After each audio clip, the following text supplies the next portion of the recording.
1919년 3월 1일에 3.1 운동이 있었습니다. 3.1 운동은 일제 강점기 때 그들의 식민 통치와 불의에 항거하는 민족적 독립 운동이었습니다. 오늘은 그날을 기념하면서 예배하는 날인데요. 공교롭게도 딱 날짜가 3월 1일입니다. 당시에 우리나라의 기독교인 그 인구 비율이 어느 정도 되었던가 자료를 살펴보니까 전체 인구의 1.5%에서 2% 정도밖에 되지 않았다고 합니다.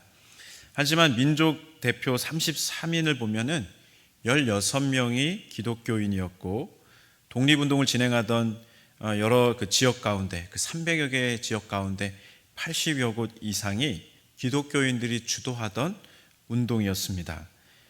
또한 독립선언서 중심 사상에 들어있는 그 정의, 평등, 자유, 비폭력 저항 이런 정신들은 기독교 복음의 가치에서 영향받은 내용이었습니다. 3.1 운동 때 체포되었던 사람들, 그 사람들의 비율 가운데 기독교인들이 얼마나 되었는가 그것을 살펴보니까요, 무려 20%에 달했다고 합니다. 당시에 기독교인들이 매우 적은 숫자였는데도 불구하고 민족을 이끌어가는 리더십을 발휘하고 있었던 것이죠. 3.1 운동을 포함해서 독립운동에도 앞장서게 되었던 그 모습들이 신앙인 가운데 있었는데 그 이유는 무엇인가 한번 생각해 보게 됩니다. 우선은 나라를 사랑하는 그런 마음 때문이기도 했겠지만 예배와 신앙을 지키기 위해서 힘을 쓰다 보니 독립운동에 더욱 앞장서게 되었다라고 하는 것을 발견하게 됩니다. 이것이 이제 핵심인데요. 예배 신앙을 지키려고 힘쓰다 보니 나라를 위해 애국하게 되었습니다. 이 3.1 운동이 일어나기 전에 일제는 한국 기독교를 위험한 종교로 보았습니다. 교회를 통제하고 탄압하는 정책을 펼쳐갔는데요. 일본은 기독교를 조선 민족을 단결시키는 그런 세력으로 보았던 것이죠. 단순히 종교로 보지 않고 정치 조직의 근거지가 아닌가 그렇게 보았던 것입니다.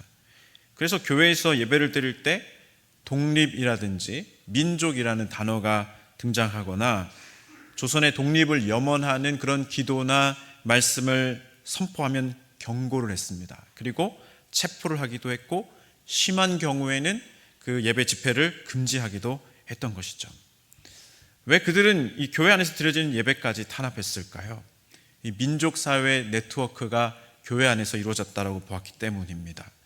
그리고 예배 안에서 형성되는 그 공동체 의식을 경계했기 때문인 것이죠.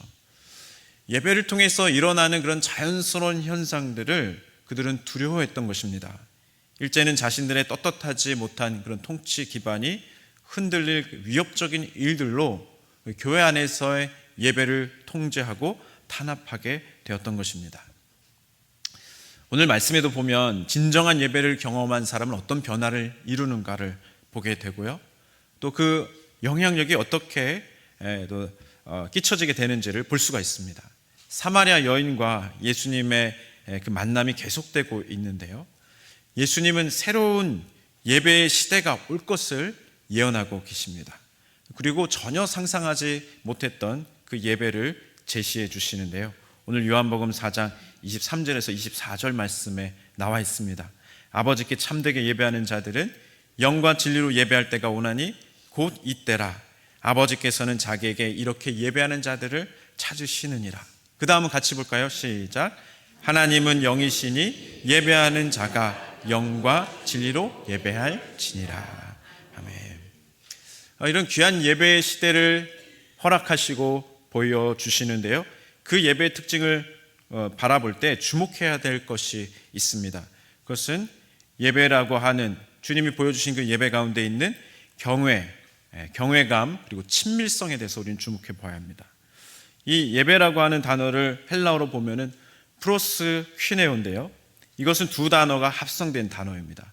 프로스라고 하는 무엇을 향하여라고 하는 단어와 퀴네오 그 존경과 복종의 표시로 손에 입을 맞추는 그런 행위를 나타내는 말이 합쳐진 건데요. 그래서 이 납작히 엎드려 절한다, 무릎을 꿇고 입을 맞추다라고 하는 의미가 프로스 퀴네오입니다. 그래서 예배를 정리해 보면 하나님의 권위를 전적으로 인정하면서 자신을 낮추어 나아가는 것이고 납작히 엎드려서 최고의 경배를 드리는 것이다. 그렇게 볼 수 있는 것이죠. 근데 여기에서 하나를 더 생각해야 되는데, 그냥 그렇게 예배를 드리는 것으로 끝나는 것이 아니라 친밀하게 주님과 만나는 그 접촉점이 일어난다는 것입니다. 그래서 그런 예배가 어떻게 가능한가라고 하는 것을 생각할 때 주님은 하나님이 영이시기 때문에 영과 진리로 예배하는 자가 그것을 가능하게 된다라고 말씀해 주십니다. 진정으로 하나님과 소통하려면 어떻게 소통해야 되는가? 하나님이 영이시라는 것이죠. 그래서 영으로 소통해야 하고 또한 진리로 나아가야 된다, 그렇게 말씀하십니다. 영으로 소통할 때는 사실 가릴 것이 없는 것이죠. 그래서 감춰질 것이 없는 그 영으로 소통할 때에 진리로 나아가는 것이 중요한데요, 이 진리라고 하는 의미는 두 가지를 포함하고 있습니다. 계시된 말씀과 복음, 그리고 숨김없는 상태, 그 진실된 마음을 나타내고 계십니다. 이렇게 진정한 예배로 나아가기 위해서는 영과 진리로 나아가야 된다, 그렇게 예수님께서 설명해 주신 것이죠. 근데요, 질문이 나옵니다. 율법과 규례들은 왜 먼저 주셨는가 하는 질문을 하게 되는 것이죠. 어차피 영과 진리로 예배하는 것이 진정한 예배라고 한다면 처음부터 주님은 우리에게 영과 진리로 예배하라 말씀해 주셨으면 되었을 텐데, 율법과 규례를 먼저 주신 이유가 무엇인가? 그것이 궁금해지는 것입니다. 근데 그런 이유는 한마디로 정하면 그때는 아무런 개념도 형태도 없었기 때문에 먼저 율법과 규례로 그 예배를 허락해 주셨다라고 하는 것입니다. 그 어릴 때 피아노 학원에 가서 배우다 보면 처음에 건반 치는 모습을 손 모양을 이제 선생님이 가르쳐 주지 않습니까? 그 가르쳐 줄 때 이 계란을 쥔 것처럼 손 모양을 해서 건반 위에 올려놓고 그 건반을 눌러야 된다. 근데 이게 사실 잘 안 돼요. 계속 손 모양이 무너지게 되죠. 그러면 손 모양이 흐트러진다고 가차없이 자로 맞거나 등 스매싱을 당하거나 그러면서 계란 모양을 유지하려고 애쓰면서 피아노를 배웠던 그런 기억이 있습니다. 그렇죠? 피아노 반주 선생님. 네. 근데 하지만 이 프로 연주자들, 잘 치는 분들의 그 손을 보면은 그 모양을 유지하려고 애쓰지 않습니다. 그냥 적당한 힘을 잘 분배해서 빠르고 정확하게 누르기 위해서 편한 자세를 찾는 것을 보게 되는데, 예쁜 소리가 나는 것이 더 중요하고 오랜 연주를 할 수 있도록 손이 편안하게 잘 칠 수 있는 것이 더 중요하기 때문인 것이죠. 그런데 왜 처음에는 그 계란진 손 모양을 만들려고 혼나면서 배웠던 것입니까? 이 배우는 학생에게 아무런 개념이 없기 때문에 그 모양을 만들려고 했던 것입니다. 그래서 손가락 힘을 어떻게 배분해서 건반을 치는지 거기에서부터 출발하게 하고자 그렇게 엄하게 이 계란 모양을 만들어라, 건반을 그렇게 쳐야 된다, 훈련시켰던 것입니다. 바로 이 예배에 대해서 먼저 율법이 제시되고 규례가 제시된 이유는 주님께서 기본 틀을 만들어 주시기 위함이었다는 것입니다. 하나님이 누구신지, 우리의 존재가 무엇인지 잘 모르기 때문에 진리의 말씀, 그 법도와 규례를 통해서 그것을 알게 해 주셨던 것입니다. 하나님은 어떤 분이십니까? 하나님은 거룩하시고 자비와 사랑이 충만하신 능력의 하나님이십니다. 그런데 우리는 어떤 존재인가라고 했을 때 그 앞에 나아갈 아무런 자격이 없는 존재라는 것이죠.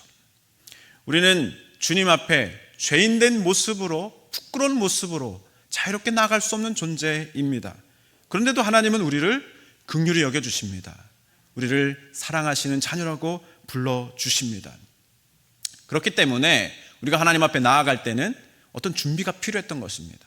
아무런 준비 없이 예배 자리로 나아가는 것은 불가능하다. 그것을 율법이 알려주셨던 것이죠. 그래서 로마서 3장 20절 말씀에 보면, 그러므로 율법의 행위로 그의 앞에 의롭다 하심을 얻을 육체가 없나니 율법으로는 죄를 깨달음이니라. 그렇게 말씀하십니다. 로마서 7장 7절에도 율법의 기능과 목적을 분명하게 나타내 주시는데요, 우리 함께 봉독해 볼까요? 시작. 그런즉 우리가 율법으로 말미암지 않고는 내가 죄를 알지 못하였으니 곧 율법이 탐내지 말라 하지 아니하였더라면 내가 탐심을 알지 못하였으리라. 아멘. 율법이 말씀하지 않으셨다면 내가 죄를 깨닫지 못했을 것이다. 그렇게 율법의 기능과 목적을 소개해주고 계십니다. 근데 갈라디아에서는 이 율법으로만 맞춰지지 않는다. 그 다음 단계가 있다고 소개해 주십니다. 그 다음에는 한 중보자가 오시게 되어 있는데 그 중보자가 바로 예수님이시다. 그렇게 소개해 주시는 것이죠. 만약에 이 다음 단계로 넘어가지 않는다면, 예수님이 오시지 않는다고 한다면 모든 인간들은 율법 아래에 계속 죄인으로 갇혀 지낼 수밖에 없다. 그것을 말씀해 주고 있습니다. 갈라디아서 3장 22절에서 23절을 보면요, 그러나 성경이 모든 것을 죄 아래에 가두었으니 이는 예수 그리스도를 믿음으로 말미암는 약속을 믿는 자들에게 주려 함이라. 믿음이 오기 전에는 우리는 율법 아래 매인 바 되고 계시된 믿음의 때까지 갇혔느니라 말씀하고 있습니다. 이와 같이 처음에는 아무런 개념이 없는 그 백성들에게 그 틀을 잡아주시고자 율법이 먼저 주어졌던 것이죠. 근데 나중에는 그 틀 안에만 갇혀있는 그 백성들에게 조치를 해주셨는데 예수님이 오셔서 영과 진리로 나아가는 진정한 예배로 그들을 이끌어 주셨다라고 하는 것입니다. 다시 말씀으로 돌아와서 이제 그 예수 그리스도를 만난 사마리아 여인은 새로운 그 은혜의 시대를 맛보게 됩니다. 그 은혜에 충분히 잠기게 됩니다. 하나님 앞에서, 예수 그리스도 앞에서 새 은혜의 시대, 진정한 예배를 미리 맛볼 때에 그는 하나님의 크신 은혜에 감격하게 됩니다. 예수님께서 처음 만나셨을 때는 그의 아픔과 실존을 그대로 보게 하셨습니다. 내 남편을 데려오라, 전곡을 찌르셨습니다. 그러나 그것을 감추지 않고 그대로 드러내놓고 하나님 앞에 인정하며 나아갈 때에 하나님은 그 아픔을 치유하여 주시고 그 모든 부적절한 모습들을 새로운 것으로, 하나님 앞에 합당한 것으로 바꿔주셨습니다. 그래서 생명과 기쁨이 충만한 모습으로 모든 상처와 눌림에서 해방될 수 있는 자유를 경험하게 해주셨던 것입니다. 하나님 보좌 앞으로 나아가서 주님을 가까이 뵙는 것, 그것만으로 인생의 모든 문제가 해결되는 역사를 그가 경험하게 된 것이죠. 이것을 조금 다르게 표현하자면 주님이 그에게 무엇을 해주셨다라기보다는 주님의 크고 놀라우신 그 능력을 제대로 맛본 자가 되었다라고 생각하면 더 좋겠습니다. 주님의 크고 광대하신 그 능력을 제대로 맛보고 나니까 이 세상의 일들, 심각하게 여겨졌던 그 모든 문제들이 아무것도 아닌 것으로 여겨지게 되었다는 것입니다. 사마리아 여인은 주님 안에서 그 놀라운 은혜를 미리 맛보아 알게 되었습니다. 예배를 사모하던 그가 드디어 진정한 예배의 현장 가운데서 예수님께서 허락해 주시는 그 은혜를 알게 되었던 것입니다. 그 이웃나라 중국을 빗대어 이야기하면서 대륙의 스케일 이런 얘기를 이제 하지 않습니까? 중국은 좀 큼직큼직한 것들을 많이 만드는 나라이기 때문에 그런 말이 있습니다. 우리나라의 경복궁에 먼저 가서 보면은 정말 아름다운 그 궁궐이 정말 잘 지었다, 정말 크고 이렇게 우리 선조들이 지혜롭게 건물을 잘 지었구나 감탄하게 됩니다. 그런데 중국의 자금성에 들어가 보면은 그 크기가 한 2배 정도 되니까 깜짝 놀라게 되는 거죠. 그 규모만 놓고 본다면 우리나라의 경복궁이 다소 초라하게 느껴질 정도입니다. 그래서 가끔은 중국인들이 왜 우리나라 경복궁에 왜 이렇게 많이 오는가, 자금성이 훨씬 더 큰 것 같은데 그런 생각을 하는 것이죠. 예술적 가치로 따져보면 경복궁 비교할 수 없을 만큼 훌륭하지만 규모만 놓고 본다면 그런 느낌을 받을 수 있습니다.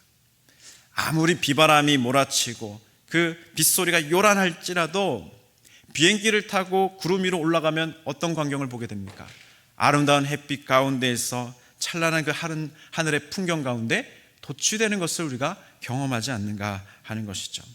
하나님 앞에 서게 되면 하나님의 광대하심과 그 크고 높으신 그 은혜 앞에서 우리의 인생의 그 모든 문제들은 아무것도 아닌 것으로, 보이지 않는 것으로 그렇게 느껴지게 된다는 것입니다.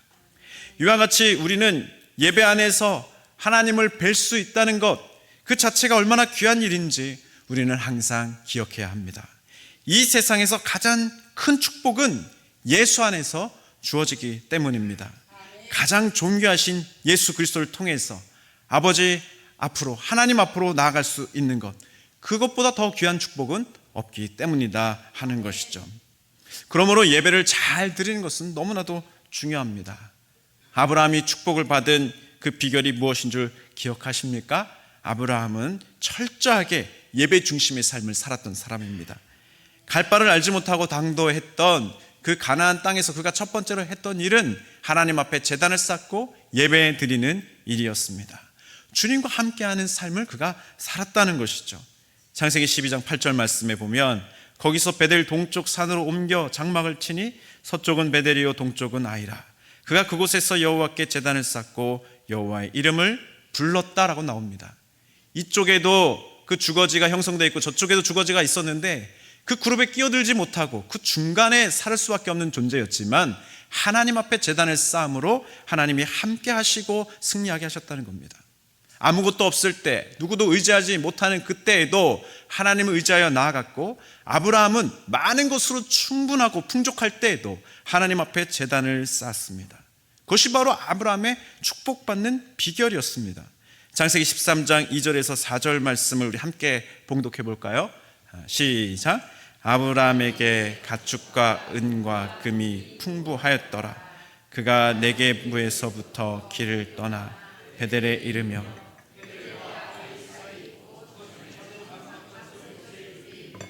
그가 처음으로 제단을 쌓은 곳이라. 그가 거기서 여호와의 이름을 불렀더라. 아멘. 이와 같이 예배 안에서 하나님을 제대로 만난 사람이 되면요, 그 다음에 나타나는 축복의 역사가 펼쳐지게 되는데요, 그 사람을 통해서 변화의 역사가 계속해서 번져가는 것을 보게 됩니다. 먼저 그 사람이 변화되고, 가정이 변화되고, 그 이웃이 변화되고, 그 지역이 변화되는 일들을 아브라함을 통해서 우리가 볼 수 있다는 것이죠.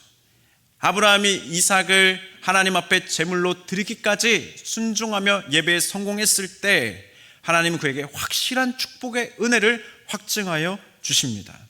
그가 두려워하고 염려하던 모든 문제가 하나님 앞에서, 그 예배 현장에서 다 해결되게 됩니다. 하나님의 그 놀라우신 은혜가 그 아브라함에게 차고 넘쳐서 온 땅으로 흘러갈 것에 대해서 말씀해 주시는데요, 창세기 22장 18절 말씀에 보면 우리 같이 한번 볼까요? 시작. 또 내 씨로 말미암아 천하 만민이 복을 받으리니 이는 내가 나의 말을 준행하였음이니라 하셨다 하니라. 그 예배 현장에서 끝까지 순종하며 하나님 앞에 모든 것을 올려드리며 최고의 가치로 그 예배를 올려드릴 때에 하나님은 아브라함이 갖고 있는 그 현재의 문제도 해결해 주시고 그 이웃들에게, 천하 만민에게 그 복을 전하는 축복의 통로로 그를 세워주셨다라고 하는 것입니다. 사마리아 여인도 한번 보십시오. 하나님의 본체이신 예수 그리스도 앞에서 새로운 은혜를 경험하고 난 뒤에 그는 어떻게 반응하고 있습니까? 누가 시키지도 않았습니다만 그는 자연스럽게 밖으로 그 모든 은혜들을 흘려보내고 있습니다. 요한복음 4장 28절에서 30절 말씀 우리 한 번 더 볼까요? 시작. 여자가 물동이를 버려두고 동네로 들어가서 사람들에게 이르되 내가 행한 모든 일을 내게 말한 사람을 와서 보라. 이 동네에서 나와 예수께로 오더라. 아멘. 물동이를 버려두고 누가 시키지도 않았는데 동네 사람들에게 들어가서 그가 만나기 꺼려하던 그 사람들에게 가서 여기 예수께서 오셨는데 그가 그리스도가 아니냐 소개하며 함께 주님 앞으로 나오는 역사가 일어나게 됐습니다. 예수님께서는 이런 예배를 너무나도 행복해 하십니다. 제자들이 이제 양식을 사가지고 주님 앞에 가지고 왔는데요, 주님께서 드시지 않겠다 그런 말씀을 하십니다. 그래서 제자들이 누가 잡수실 것을 먼저 갖다 드렸는가 라고 했는데 주님은 말씀하시기를 내게는 너희들이 모르는 양식이 있다 그런 얘기를 하시는 거죠. 그러면서 34절에 이렇게 말씀하셨는데요, 예수께서 이르시되 나의 양식은 나를 보내신 이의 뜻을 행하며 그의 일을 온전히 이루는 이것이니라 그렇게 말씀하십니다.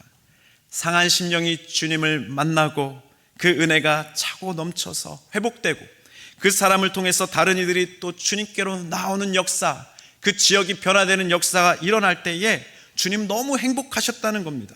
나는 안 먹어도 배가 안 고프다.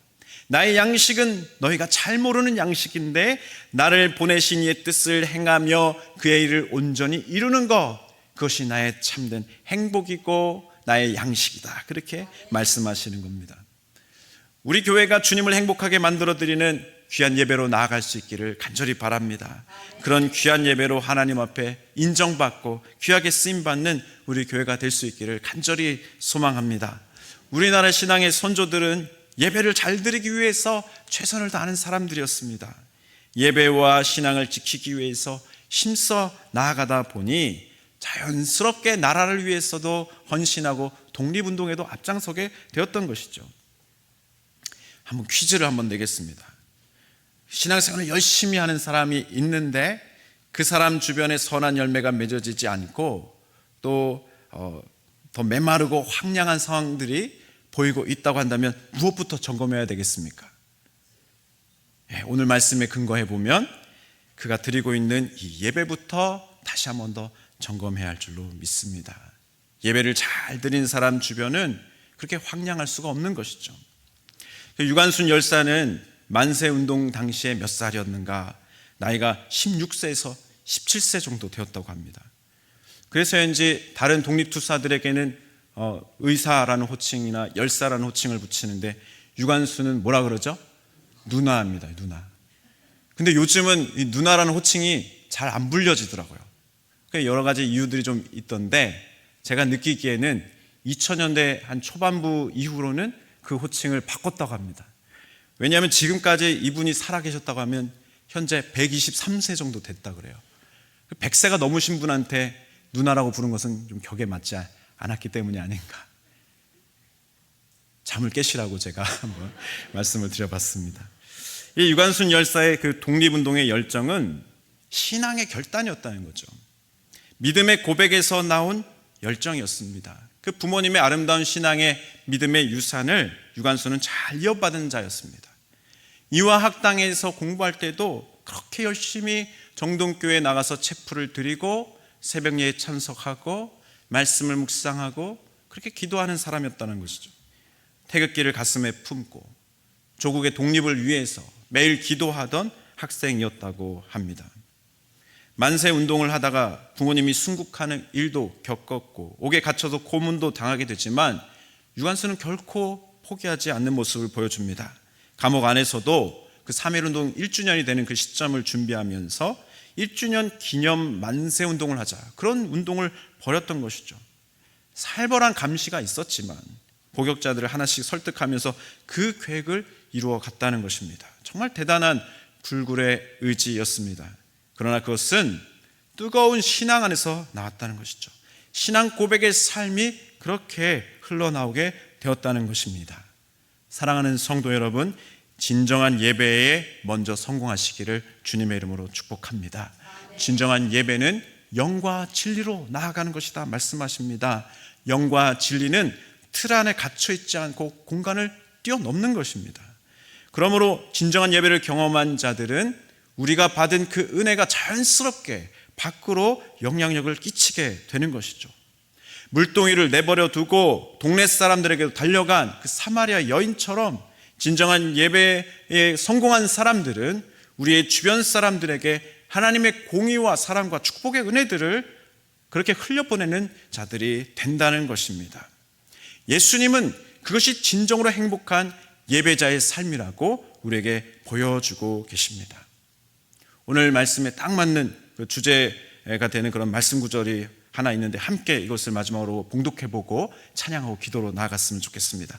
우리 미가서 6장 8절 말씀인데요, 같이 봉독합니다. 시작.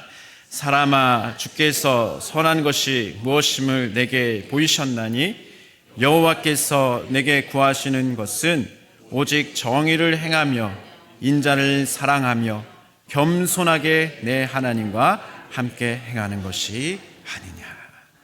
아멘. 우리 하나님께서 원하시는 진정한 예배로 나아갈 수 있기를 간절히 바랍니다. 시간 함께 찬양하고 기도로 나아가겠습니다.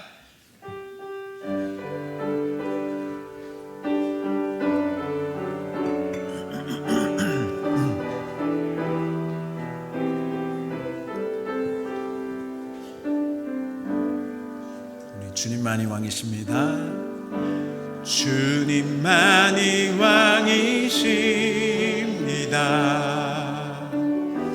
주님만이 왕이십니다. 주님만이 왕이십니다. 주님만이 왕이십니다. 내 삶에 내 삶에 내 삶에 내 삶에 이곳에 이곳에 이곳에 이곳에 이곳에 주님만이 주님만이 왕이십니다. 주님만이 왕이십니다. 주님만이 왕이십니다. 주님만이 왕이십니다. 이곳에 이곳에 이곳에 이곳에 이곳에 온 땅에 온 땅에 온 땅에 온 땅에 온 땅에 모든 이름 위에 모든 이름 위에 뛰어나신 이름 왕의 왕 예수께 손들고 경배해 모든 이름 위에 뛰어나신 이름 왕의 왕 예수께 엎드려 경배해 경배해 경배해 경배해 경배해 경배해 경배해 경배해